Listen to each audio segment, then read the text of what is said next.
بسم اللہ الرحمن الرحیم۔ السلام علیکم۔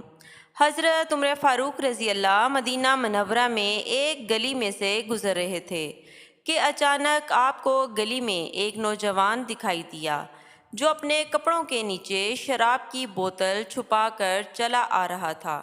وہ نوجوان آپ رضی اللہ کو دیکھ کر کانپنے لگا۔ آپ رضی اللہ نے جو ہی اس نوجوان کو دیکھا تو آپ کو لگا کہ نوجوان کے پاس جو بوتل ہے اس میں شراب ہے اور اس سے شراب کی بو بھی آ رہی تھی۔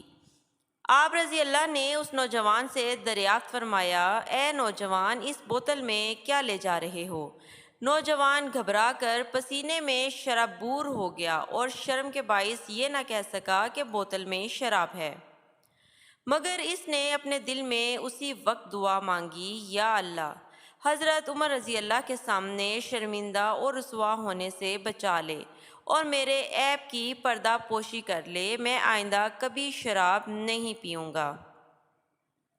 اس کے بعد نوجوان نے حضرت عمر رضی اللہ سے کہا، اے امیر المومنین، اس میں سرکہ ہے۔ آپ رضی اللہ نے فرمایا، مجھے دکھاؤ۔ آپ رضی اللہ نے جب وہ بوتل لی تو بوتل میں سرکہ ہی تھا۔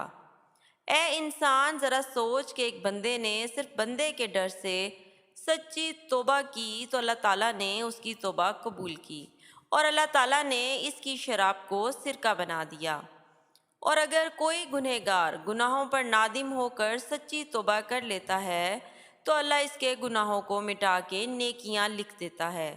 ناظرین، اگر انسان پوری زندگی گناہ کرتا رہے اور نادم ہو کر اللہ سے ایک بار معافی مانگ لے تو اللہ پاک معاف کر دیتے ہیں۔ اللہ پاک ہمیں گناہوں سے توبہ کرنے اور نیک اعمال کرنے کی توفیق عطا فرمائے، آمین یا رب العالمین۔ اگر آپ کو میری آج کی ویڈیو پسند آئی ہے تو اس کو لائک کر کے میرے چینل کو سبسکرائب کر دیں اور بیل نوٹیفیکیشن کو بھی آن کر لیں تاکہ مزید اچھی اور معلوماتی ویڈیوز آپ تک پہنچ سکیں۔ اللہ حافظ۔